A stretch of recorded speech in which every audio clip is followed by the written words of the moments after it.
मित्रांनो, जय जिजाऊ जय शिवराय. शिवछत्रपतींचं जीवन म्हणजे केवळ युद्ध आणि विजयांची शृंखला नव्हे, तर एक उत्तुंग प्रशासकीय यशाची गाथा आहे. त्यांच्या दूरदृष्टीने आणि क्रांतिकारी विचारांनी संपूर्ण महाराष्ट्रात सामाजिक आणि राजकीय परिवर्तन घडवून आणलं. इतिहास संशोधक प्राचार्य डॉक्टर S.A. बाहेकर यांच्या संशोधनावर आधारित छत्रपती शिवाजी महाराजांच्या 11 कलमी प्रशासकीय कार्यक्रमाची ओळख आपण करून घेऊया, ज्यामुळे त्यांनी महाराष्ट्राच्या व्यवस्थेचं नवं रूप निर्माण केलं आणि सामान्य माणसाला न्याय, सुरक्षा आणि सन्मान दिला.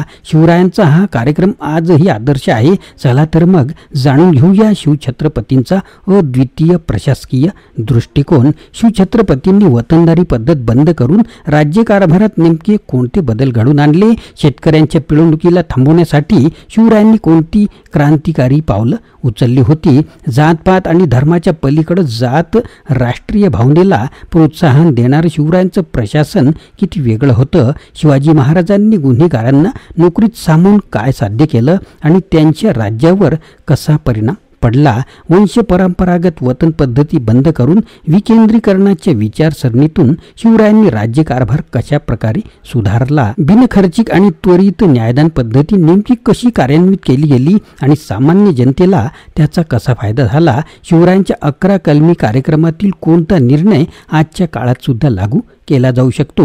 मित्रांनो, या सर्व प्रश्नांची उत्तरं आपल्याला या व्हिडिओत मिळणार आहे. मित्रांनो, नवीन असाल तर चॅनलला सबस्क्राईब करायला विसरू नका आणि संपूर्ण व्हिडिओ पाहायला विसरू नका. शिवछत्रपतींचा 11 कलमी प्रशासकीय कार्यक्रम. शिवछत्रपतींनी नव्याने प्रशासकीय जो कार्यक्रम स्वराज्यात अंमलात आणला त्यातील कलम नंबर 1. सर्वप्रथम छत्रपती शिवाजी महाराजांनी शिरजोर उन्मत्त झालेली अन्यायी, अत्याचारी, जुलमी, भ्रष्टाचारी, रयतेची शोषण करणारी मिराजदारी अथवा वतनदारी पद्धती बुडवली, म्हणजेच संपूर्ण नष्ट केली नाही. यासंबंधी सभासद आपल्या बखरीत लिहितो की मिराजदारांनी इनाम, इजारती, मनमानी सारखी आपल्या खुशीने घेतली होती, ती सर्व अनामत सकारात करून घेतली व त्यास गड, वाडे, हुडे पाडिले. याचा अर्थ एवढाच की शोषण करणाऱ्यांची मिराजदारी अथवा वतने सरकारात जप्त केली, त्यांचे वाडे, हुडे आणि गड पाडले, कारण ते शिरजोर होऊ नये हाच उद्देश त्यांच्या पाठीमागे होता. तात्पर्य, अशा मिराजदारांवर अथवा वतनदारावर सरकारी नियंत्रण प्रस्थापित केले. जे वतनदार स्वराज्याच्या विरोधी होते त्यांची वतने जप्त केली, परंतु जे मिराजदार अथवा वतनदार स्वराज्याला अनुकूल होते अशांची वतने मात्र तशीच ठेवली. नवीन वतन देण्याचे अपवाद वगळता बंद केले. कलम नंबर 2. जमीन महसुलाची मयाने अथवा लिलावाने सारा वसुलीची पद्धती सक्तीने बंद करून जमिनीची पाहणी, मोजणी आणि प्रतवारी ठरविली. शिवपूर्व काळात जमीन इजाऱ्याने, खंडाने देण्याचा त्यांचा रिवाज होता.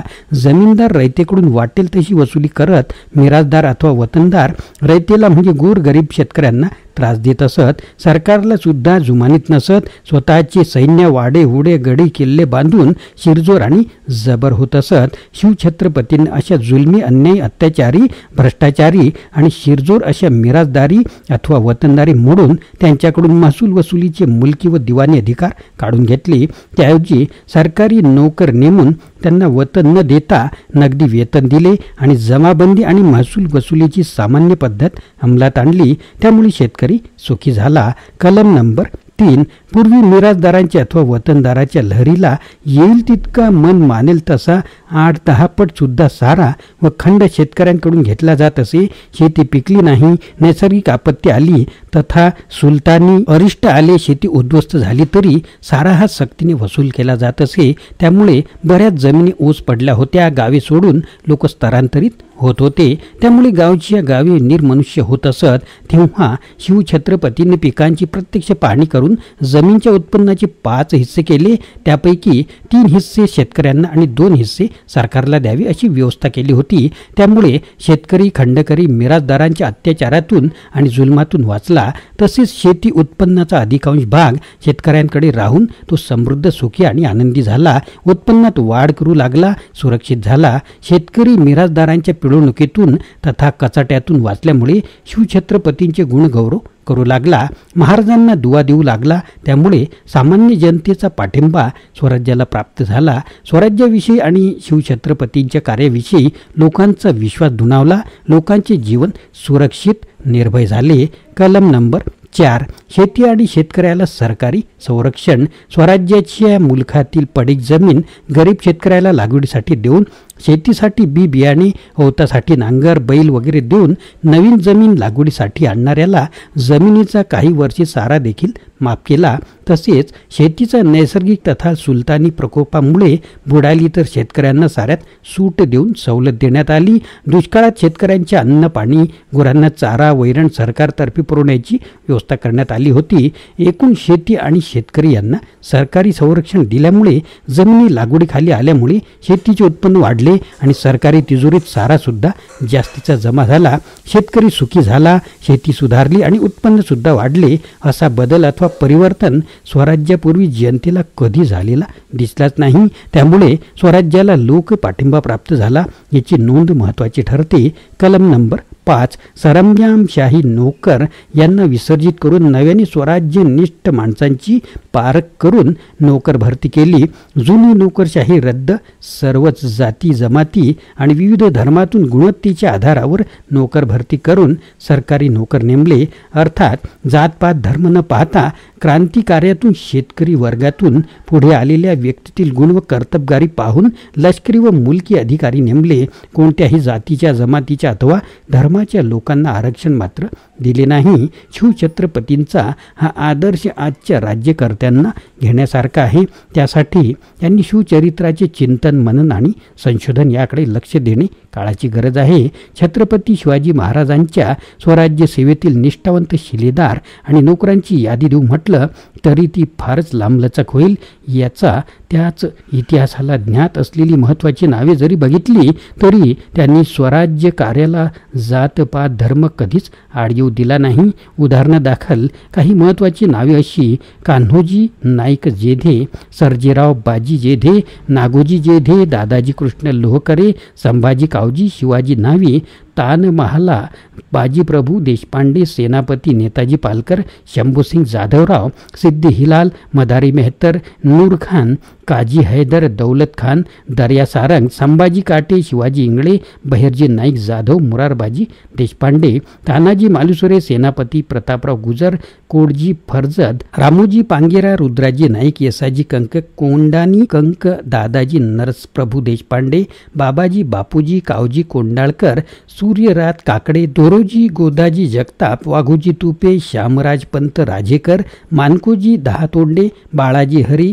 लाय पाटील, कृष्णाजी गायकवाड, सूरजी काकडे, कावजी मल्हार, निळो सोमदेव, विसाजी मोरुंबंक, भैरवजी व भिकाजी चोर, फिरंगोजी नरसाळा, आनंदराव, एकोजी, सिंधोजी निंबाळकर, खंडोजी जगताप, सेनापती हंबीराव मोहिते, सेनापती धनाजी जाधवराव, सेनापती संताजी घोरपडे इत्यादी यादीवरून साधी नजर जरी फिरवली तरी सरकट सर्व जातीचे धर्माचे लोक प्रशासनात असून ते खालच्या सामान्य तळागाळातील शेतकरी वर्गातून पुढे आलेले दिसतात. शिवछत्रपतींचे चरित्र म्हणजे राष्ट्रीय एकात्मतेचे प्रतीक होते. त्यांनी स्वराज्य कार्यात विविध जाती जमाती आणि धर्माच्या लोकांना राजकीय मंचावर एकत्र आणले आणि त्यांच्यात राष्ट्रीय भावना निर्माण केली. तेव्हाच ते स्वराज्य स्थापन करू शकले. कलम नंबर 7. जमिनीच्या साऱ्याशिवाय शेतकऱ्यांवर इतर कोणत्याही प्रकारचा कर शिवछत्रपतींनी आकारला नव्हता. शेती आणि शेतकरी यांच्यासाठी एकेरी करांच्या पद्धतीचा अवलंब केला आणि प्रत्यक्ष अंमलात आणला. यापासून आपल्या सरकारने प्रेरणा घ्यावी म्हणजे शेतकरी आत्महत्या करणार नाही. याउलट शेतकऱ्यांच्या मालाला चांगला भाव द्यावा आणि व्यापाऱ्यांच्या काळा बाजाराला आळा घालावा. यापेक्षा शेतकऱ्यांनी सुद्धा शेती जोडधंद्याकडे वळावे. सरकारने त्यांना मदत करावी म्हणजे त्यांना जगण्याची उमेद राहील. कलम नंबर 8. स्वराज्यातील गुन्हेगार समजल्या जाणाऱ्या तत्कालीन जाती म्हणजे रामोशी, बेरड, आडेकरी वगैरे लोकांना विश्वासात घेऊन चोरी, दरोडे, खण, दंगे, लुटमार स्वराज्यात होऊ नये म्हणून त्याच जातीतील लोकांना मजगुराप्रमाणे नोकऱ्या दिल्या. त्यामुळे शिवछत्रपतींच्या स्वराज्यात गुन्हे, चोरी, दरोडे याचा उपद्रव कधीच झाला नाही. त्यामुळे स्वराज्यात रयतेला स्वस्थता लाभली असे समकालीन लेखक आपल्या बखरीत नमूद करतो. सभासद लिहितो की गुन्हेगार समजल्या जाणाऱ्या लोकांना विश्वासात घेऊन त्यांच्या तोलाचे काम दिले, नोकरीची संधी त्यांना उपलब्ध करून दिली तर त्यांच्या अंगातील कर्तबगारीला वाव मिळतो आणि मग ते सहसा उपद्रव करत नाही. अलीकडच्या काळात इंग्रजांनी आणि कोल्हापूरचे राजश्री छत्रपती शाहू महाराजांनी सुद्धा शिवछत्रपतींच्या धोरणाचा प्रत्यक्ष अवलंब करून आपल्या राज्यात अशा ह्या गुन्हेगार, फासेपारधी, जाती जमातीच्या आणि धर्माच्या लोकांना चोऱ्या चपाट्या, दरोडे, खून वगैरे उपद्रव होऊ नये, राज्यात शांतता नांदावी, लोकांना स्वास्थ्य आणि निर्भयता, सुरक्षितता लाभावी म्हणून नेमल्याचे इतिहास प्रसिद्ध आहे. मुळात कोणती जात ही गुन्हेगार अथवा चोर, दरोडेखोर नसते. त्यांना तसे करण्यास समाजच भाग पाडतो हे लक्षात घेणे अत्यंत महत्त्वाचे आहे. मुळात समाजात चोरी, दरोडेखोरी होणारच नाही अशी व्यवस्था करावी म्हणजे चोर, दरोडेखोरांना बंदागस्त करण्याची वेळच येणार नाही. कलम नंबर 9 बिनाखर्चिक आणि त्वरित न्यायदान पद्धती. जमीनविषयक तसेच इतर तंट्यांचा कौटुंबिक निकाल ग्रामपंचायती आणि जात पंचायती मार्फत दिला जात असे. तसेच जमिनीसंबंधी अथवा वतनासंबंधीचे भाऊबंदकीचे वाद, भांडण, तंटे खुद्द छत्रपतींच्या समक्ष दोन्ही पक्षांची बाजू ऐकून आणि मूळ कागदपत्रे पाहून पडताळून पंचायत समक्ष निवाडा सर्वांसमोर केला जात असे. न्यायक्षेत्रात सर्वश्रेष्ठ अधिकार जिजाऊ आऊसाहेबांचा होता. केपन व सभासद. शिवछत्रपतींच्या स्वराज्यात आजच्यासारखी न्याय क्षेत्रात दिरंगाई होत नसे. आज्याची फिर्याद परंतु नातवाला निवाडा अशी अनास्था शिवराज्यात होत नसे. तसेच महत्त्वाचा न्यायनिवाडा त्वरित आणि बिनखर्चाने होत असे. आज न्यायालयाचा न्यायनिवाडा हा खर्चिक व सामान्य माणसाला परवडणार नाही. त्यामुळे सामान्य माणूस न्यायालयात जातच नाही. समजा एखादा गेला तरी धनदांडग्यांच्या बाजूनेच निवाडा दिला जातो आणि अपवाद वगळता हा अनुभव ऐकायस मिळतो. विशेषतः शिवछत्रपतींच्या स्वराज्यात सर्वांना समान न्याय मिळत असे. निकाल बिनखर्चाने आणि त्वरित मिळत असे. आपल्यावर झालेला अन्याय प्रत्यक्ष छत्रपतींच्या कानावर घातला जात असे. आजच्यासारखे लाल फितीचे प्रस्त न्यायक्षेत्रात नव्हते. न्यायक्षेत्रातील शिवछत्रपतींचा हा न्याय निवाड्याचा आदर्श आजच्या सरकारी प्रशासन क्षेत्रातील व न्यायक्षेत्रातील मान्यवरांनी घेणे ही काळाची गरज बनली आहे. कलम नंबर 10 वंश परंपरागत वतन देणे बंद. लष्करी अथवा इतर प्रशासकीय क्षेत्रातील नोकरांचा अपवाद वगळता शिवछत्रपतींनी वंश परंपरागत वतन देण्यास बंदी केली होती. याला अपवाद आहे वेदो भावकर आणि रघुनाथ पंत. छत्रपती शिवाजी महाराजांनी वंश परंपरागत वतन देण्यास बंदी केली तरी त्यांना नोकरांची कधीच उणीव भासली नाही. आज लोकशाही प्रणित भारत देशात घराणेशाहीची वंश परंपरागत वतनदारी राजकीय क्षेत्रात, सहकारी क्षेत्रात फार मोठ्या प्रमाणात फोफाळलेली अथवा बोकाळलेली आहे. हे दृष्टीआड करून चालणार नाही. आजच्या राज्यकर्त्यांनी छत्रपती शिवाजी महाराजांच्या या वतनदारी धोरणाचा आदर्श केवळ विचार आचारानेच नव्हे तर प्रत्यक्ष कृतीने जोपासणे काळाची गरज आहे. कलम नंबर 11 राज्यकारभाराचे विकेंद्रीकरण, खातेवार विभागणी. शिवछत्रपतींनी राज्यकारभारासाठी कामाची खातेवार वाटणी करून कामाची विभागणी म्हणजेच विकेंद्रीकरण केले. त्यामुळे पूर्वीच्या सुलतानशाही राज्यकारभारातील कामाचा गोंधळ, बेशिस्त हे दोष नाहीसे झाले. छत्रपती शिवाजी महाराजांनी अष्टप्रधान पद्धतीच्या राज्यकारभाराचा अवलंब केला. त्यामुळे कामाची विभागणी होऊन सर्व कामे वेळच्या वेळी आणि व्यवस्थितपणे सहजतेने होऊ लागली. या बाबतीत जिजाऊ उर्फ आऊसाहेबांचा आदरयुक्त धाक दरारा सर्व प्रधान कारकुनांना, अष्टप्रधान आणि प्रशासकीय अधिकारी तथा नोकरांना वाटत होता. याची नोंद घेणे या ठिकाणी महत्त्वाचे आहे. शहाजीराजे आणि जिजाऊ साहेबांच्या युद्धकाळ, युद्धकारण, राजकारण आणि प्रशासकीय शिस्तीचा वारसा महाराजांनी जोपासला याबद्दल शंका नाही. शिवछत्रपतींच्या अंतर्गत प्रशासकीय राज्यकारभाराचे मूल्यांकन जर केले तर आपल्याला काय आढळते? छत्रपती शिवाजी महाराजांच्या राज्यकारभारातील 11 कलमी बारकाईने निरीक्षण केल्यास पते 6 कलमे शेतकऱ्यांसंबंधी आणि शेती संबंधीचे आहे. यावरून शिवछत्रपतींच्या सामाजिक कार्याचे स्वरूप मिराजदारी विरुद्ध शेतकरी क्रांतीचे होते. 8वे कलम हे स्वास्थ्य आणि शांतते संबंधी असून 10वे कलम रयतेला न्याय सुलभ आणि स्वस्त व्हावा या संबंधी आहे आणि कलम नंबर 7 आणि कलम नंबर 11 ही कलमे राज्यकारभार चांगल्या पद्धतीने चालवण्यासंबंधी आहेत. हे सहज लक्षात येते. शिवछत्रपतींच्या या 11 कलमी प्रशासकीय व्यवस्थेमुळे व्यापाराला चालना मिळाली. विशेष महत्त्वाची बाब म्हणजे शिवछत्रपतींनी पूर्वीची परंपरेने चालत आलेली सरंजाम धर्मदारी अथवा वतनदारी आणि मनसबदारी मोडल्यामुळे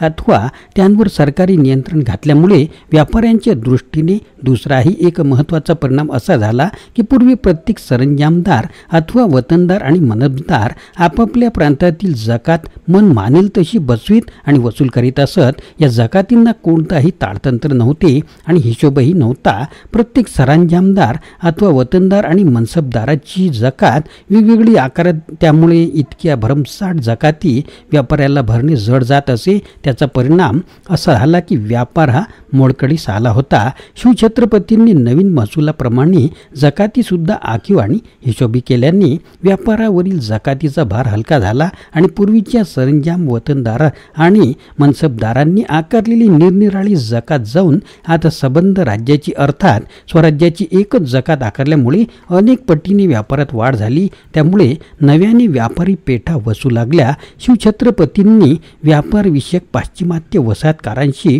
अनेक व्यापारविषयक करार करून स्वराज्यातील व्यापार वाढवण्यास गती दिली.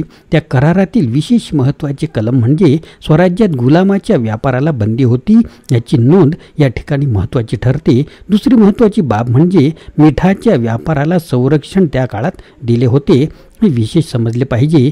यावरून शिवछत्रपतींचा व्यापारविषयक दृष्टिकोन स्पष्ट होतो. अलीकडच्या काळात शिवछत्रपतींच्या कार्यावर रामदास पंथीय मूलतत्ववादी प्रतिगामी विचारांच्या उच्चवर्णीय लोकांकडून तथा रामदास पंथीय साहित्यिकाकडून धर्म, जाती, अभिनिवेशाची अवास्तव, एकांगी, विपर्यस्त, विपरीत कृतीचे लक्तरे गुंडाळली जात आहेत. कित्येक साधेभोळे शिवभक्त त्यावर श्रद्धा ठेवतात. श्रद्धा ही एक महान शक्ती आहे. तिची हेटाळणी आम्ही कशी करणार? आम्ही सुद्धा श्रद्धेनेच जीवन जगत आहोत आणि त्या श्रद्धेमुळेच आजच्या हाल अपेष्टा भोगण्याचे सामर्थ्य आम्हास मिळते आहे. अर्थातच कोणाच्याही श्रद्धेची टवाळी करण्याचा आमचा अप्रत्यक्ष सुद्धा हेतू नाही आणि नसतो, पण आग्रह एवढाच आहे की श्रद्धा ही डोळस आणि जागृत तथा विवेकी असली पाहिजे. अर्थातच श्रद्धा ही धर्मभोळी दैववादी अंधश्रद्धा नसावी. ती तशी नसेल तर दैववादाच्या आश्रयाने ती मानवाला निष्क्रिय बनवते. निष्क्रियतेमुळे समाज गती लुप्त होऊन नकळत नाशाकडे वळतो. आज आपण विज्ञान युगात वावरत आहोत. आजकाल शास्त्र, नीती, धैर्य वगैरेच्या मूल्यात विलक्षण संक्रमण घडत आहे. म्हणून अशा सर्व महाशय सुज्ञांनी शांत व स्थिर मनाने तसेच विवेक जागरूक ठेवून सदरचे विवेचन तपासून पाहावे आणि आमची त्यांना आग्रहाची विनंती आहे. विशेष महत्त्वाची बाब नोंद करण्यासारखी अशी की शिवछत्रपतींनी कोणत्याही जाती जमातीच्या आणि धर्माच्या पंथाच्या लोकांना विशेष अधिकार प्रदान केलेला नाही. तसेच इतर धर्मियांच्या जातीपातीचा द्वेष सुद्धा केला नाही. अत्याचारी, अमानुष, जुलमी आणि चढेल मुसलमानांप्रमाणेच मस्तवाल, अन्यायी, जुलमी, अत्याचारी, भ्रष्टाचारी हिंदूंची हाटे सुद्धा चांगलीच खेळखेळ केली. छत्रपती शिवाजी राजे मुसलमान विरुद्ध होते अथवा मुस्लिम धर्माविरुद्ध होते व मुस्लिम द्वेष्टे होते. त्यांनी जे राज्य स्थापन केले ते केवळ हिंदू करता केले. हिंदू धर्म संरक्षण त्यांचं स्वराज्य स्थापन करण्यामागचा खास उद्देश होता. ही सर्व कल्पित विधाने असून याला कोणताही इतिहासात आधार नाही. इतिहासाला इमान राखून बोलायचे झाल्यास ही सर्व विधाने साफ चुकीची आणि अनैतिहासिक आहेत असे आमचे स्पष्ट मत आहे, असे लेखक म्हणतात.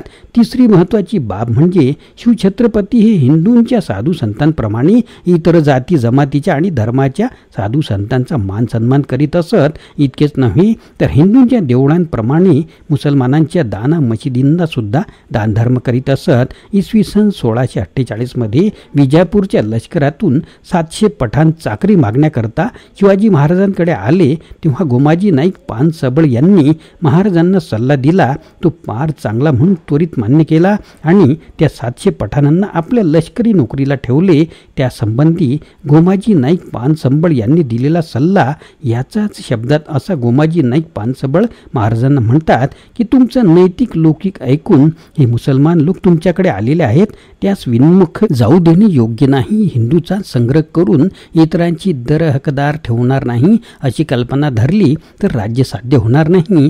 ज्यास राज्य करणे 18 वर्ण चाही जाती यास आपापल्या धर्माप्रमाणे चालवून त्यांचा संग्रह करून ठेवावे.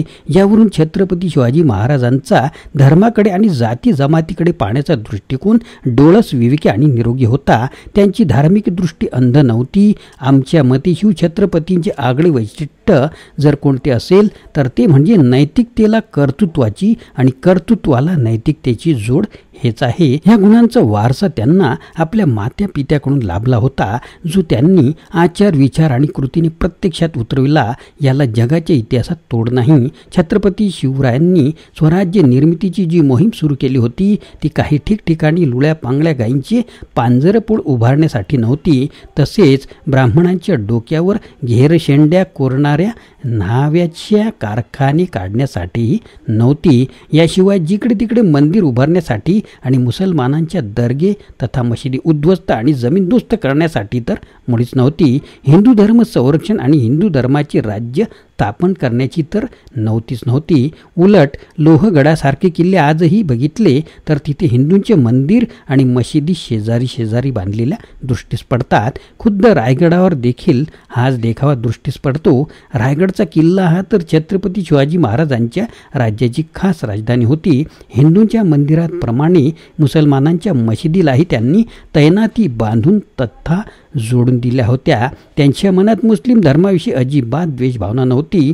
एका लुटीत कुराणाची प्रत सापडली असता ती त्यांनी जतन करून तिच्या मालकाकडे पाठवून दिली. मुस्लिम राज्यकर्त्यांकडून होणारा जुलूम जबरदस्ती पिळवणूक बंद व्हावी. स्वराज्यात सर्व जाती जमातीच्या आणि धर्माच्या लोकांना आपल्या जाती धर्माचे स्वातंत्र्य असावे, याचा धर्म त्यांनी पाळावा. इतरांच्या धर्मात हस्तक्षेप करू नये अशी त्यांची रयतेला खास आज्ञा होती. यावरून स्पष्ट होते की त्यांच्या मनात जो संताप होता तो अन्यायी, अत्याचारी, जुलमी आणि भ्रष्टाचारी धर्मांध मुस्लिम राजवटी संबंधी होता. त्यांची मोहीम ही शेतकरी वर्गाची होती. शिवाजी राज्यांच्या लढ्याचे अंतर्गत शेतकरी क्रांतीचे ते होते. त्यांचा लढा हा सामाजिक, धार्मिक, आर्थिक आणि सांस्कृतिक क्षेत्रातील दहशतवादाच्या विरुद्ध होता. त्यांचा स्वराज्य स्थापनेचा मुळात उद्देश धार्मिक, आर्थिक आणि सांस्कृतिक क्षेत्रातील दहशतवादाला मूठमाती देणे हाच होता.